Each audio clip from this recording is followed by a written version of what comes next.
Yo, yo. So, that was a failure. Taking apart the NEC, the liquid crystal, the polarizing layers were ungodly adhesive to the liquid crystal element on either side. So, it was impossible to get off. I did score some diffusion layer material. That would be pretty nice to diffuse any kind of very static, pointy light.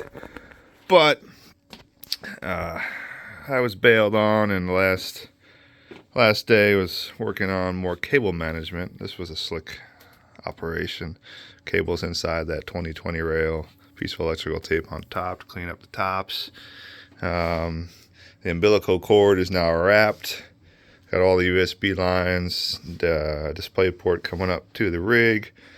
Over here we have a 2020 rail that stabilizes the nose of this cabling, so that way when the rig's moving, there's very low risk of these having any vibration or wiggle. Also, huge ferrite.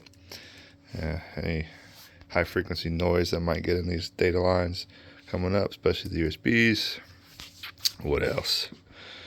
Yeah, slowly cleaning up. The biggest thing that's going to happen is all of the power for monitors, RPM gauge, shift light, the Vocore screens. They're going to be powered with DC voltage with a single 24 volt feed coming from the box. That way there's not a live 110 volt line coming up to each of these devices. And for that to happen, it will take on there's the 24 volt 400 watt power supply we'll use for the main feed, and there'll be a mount that's now printing on the 3D printer.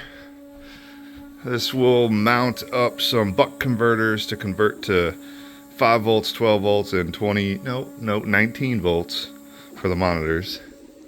And at the moment, I don't know where those converters are, so we'll wait for this thing to finish printing, mount it up to the rig, and keep rolling on.